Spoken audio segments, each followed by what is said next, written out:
कांग्रेस विधायक संजय शुक्ला ने कहा कि पेडमी की गौशाला में गायों की मौत राज्य सरकार की नाकामी की प्रतीक है। इस मामले में दोषी व्यक्तियों को बचाने की कोशिश चल रही है।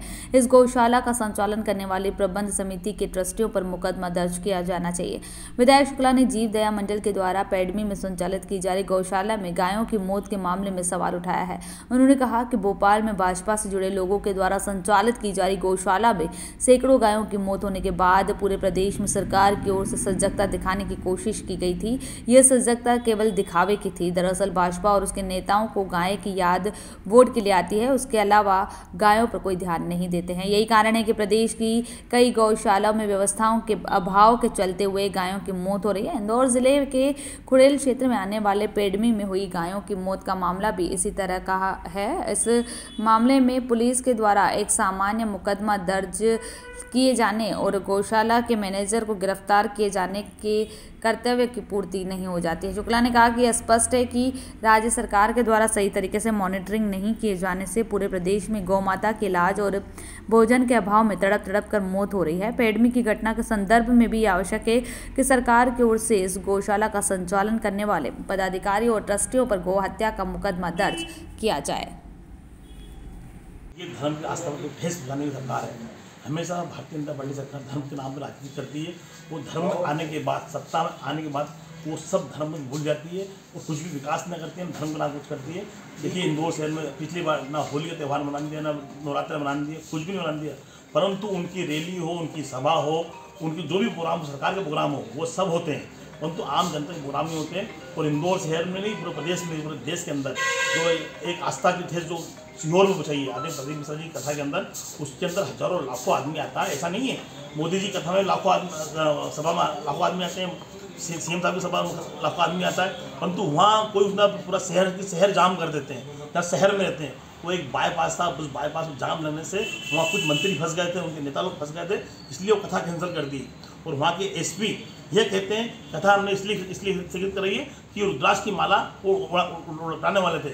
वो ब्राह्मण आदमी लोगों को बोल रहा था रुद्राक्ष की पूजा कैसी की जाती है, वो उसके लिए उन्होंने रुद्राक्ष की दूधाभिषेक रखाया था वहाँ पर। परंतु ये कथा हमने इसलिए कैंसिल कराई कि 4 दिन पहले उनके मन से सीएम साहब की कोई एक संत ने बुराई करी थी, उस चक्कर में सभा कैंसिल कराई। तो उस कथा कैंसिल होने के बाद पूरा सीहोर नहीं, पूरा देश के लोग आए थे, सब लोग रोए, यहाँ तक कि महाराज भी रोए।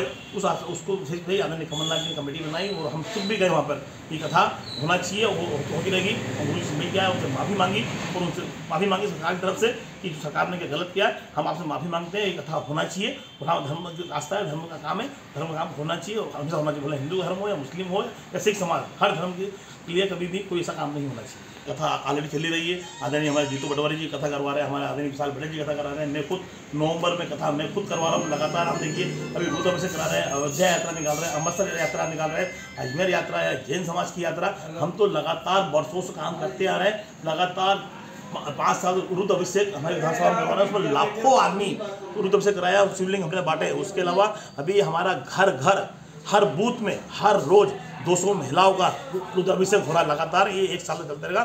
धर्म की राजनीति करते हैं, धर्म के नाम पे राजनीति ये लोग करते हैं। जो अयोध्या के नाम पे इन्हें वोट मांगे, एक भी विधायक है, इनका एक भी नेता यहाँ से किसी को लेकर जा पाया है, एक को ले जा रहा है। हम देखिए लगातार यात्रा लेके जा रहे हैं। 17 यात्रा मेरी विधानसभा की। अभी परसों के दिन 5 मार्च को फिर मैं अयोध्या जा रहा हूँ। 7 और यात्रा साथ में मैं और मेरे परिवार के और हमारे दोस्त साथ में जाते हैं। उनके रहने की व्यवस्था, खाने की व्यवस्था, हम सब कुछ करते हैं। ऐसा नहीं उनको लिया और भर के छोड़ दिया। हम रहने की व्यवस्था करते हैं, साथ में खाना खाते हैं और साथ में लेके आते हैं। आज भी सरकार मौन बैठी हुई है। सबसे बड़ी बात है, जहाँ मुख्यमंत्री खुद रहते हो, उस भोपाल के अंदर सबसे पहले घटना हुई, वहाँ पर करीब 40 से 50 गायों कंगाल शव मिले। उसके बावजूद सरकार मौन बैठी हुई, चुप बैठी हुई है। उसके बाद इंदौर के अंदर देखिए आप, पेडमी में 21 गाँवों के शव मिले, उसके अलावा उनके कंगाल मिले। उसके अलावा विदिशा है, गुना है, शिवपुरी है, चितरपुर है, सब जगह यह हालत है, हाहाकार मचा हुआ है। गौ माता की कोई रक्षा नहीं कर रहा है और लगातार गौ माता मर रही है। और एक तरफ धर्म के नाम पर राजनीति करते हैं और दूसरी तरफ ये धर्म के नाम पे देखिए गाय मर रही है। दूसरी तरफ बोलते हैं कि गौ माता को हम कटने नहीं देंगे। और गौ माता के ये इनके वहाँ सब कट रहा है, पर उससे ध्यान नहीं दिया जा रहा है। तो गौ माता मर जा रही है, उसके अलावा कोई ध्यान नहीं दिया जा रहा है। उसके अलावा इंदौर के लिए बड़ी दुर्भाग्य की बात है कि मुख्यमंत्री ने 1 करोड़ 35 लाख रुपए इसी गौशाला के लिए मंजूर करे। परंतु वहाँ पर सब भ्रष्टाचार हो गया, वहाँ कोई काम नहीं हुआ। और उसके बाद आप देखिए आज 21 गाय वहाँ मर गई हैं। उसके बाद भी प्रसन्न मोहन चुप बैठा हुआ, मैं मुख्यमंत्री बोलूँगा माफ़ी मांगे, इंदौर से धर्म की जनता पे माफ़ी मांगे। एक तरफ आप बोल रहे हैं कि मेरे धर्म के नाम पर राजनीति करते हैं और धर्म के नाम पर ये गौ माता का इलाज नहीं करा रहे हैं। और हमारे मुख्यमंत्री आदरणीय कमलनाथ जी ने जब मुख्यमंत्री सबसे पहले गाँव के अंदर गौशाला बनाने की व्यवस्था करी थी। उन गौशालाओं को सबको बंद कर दिया, इसलिए बंद कर दिया कि कमलनाथ जी ने वो गौशाला बनवाई, वो क्यों बनवा लेंगे, कैसे बनवा दी, परंतु वो भी धर्म का काम कर रहे थे। परंतु ये दोहरी नीति करते हैं। एक बार कांग्रेस सरकार ने बनवाई तो उन सबको बंद कर दिया और जो चालू है उसके अंदर चारा नहीं मिल रहा और गौ माता मर रही है, उस पर कोई कार्रवाई नहीं हो रही है। मध्य प्रदेश मुख्यमंत्री मांग करूँगा कि माफ़ी मांगे प्रदेश जनता से, धर्म के नाम पर राजनीति करने वाले। और देखिए यहाँ नहीं, पूरे हिंदुस्तान के अंदर धर्म की राजनीति चल रही है। और इंदौर शहर में और ये भोपाल में, विदिशा में, शिवपुरी में गाय मर रही है, उसके बावजूद कोई बोलना तैयार नहीं। जनता देख रही है, जनता 2023 में जवाब देगी। आदरणीय कमलनाथ जी ने तो जो काम करने दिखाया, ये सरकार काम नहीं कर रही है। जैसे नोटों की सरकार है, वो नोटों के लिए काम कर रही है और आम जनता ध्यान ना दे रही है, ना गौ माता ध्यान दे रही है, ना धर्म के नाम को ध्यान दिया जा रहा है। यहाँ पर ना विकास किया जा रहा है, ये सिर्फ राजनीति कर रही है। यहाँ पर भारतीय जनता पार्टी के लोग सब अपने घर बैठे हुए हैं। उस सरकार के अंदर कांग्रेस के ही लोग काम कर रहे हैं। उनको मालूम है कि हमारा कार्यकर्ता नहीं, कुछ भी नहीं बचे, इसलिए सब ऐसा हो रहा है कि वहाँ तक मालूम पड़ा कि 4-5 मुख्यमंत्री आदरणीय शिवाजी मुख्यमंत्री, आदरणीय उत्तम मिश्रा जी मुख्यमंत्री, बीडी शर्मा जी मुख्यमंत्री, आदरणीय तोमर साहब मुख्यमंत्री, 5-5 मुख्यमंत्री होने के बावजूद देश की हालत ये क्या है आप देख रहे हैं।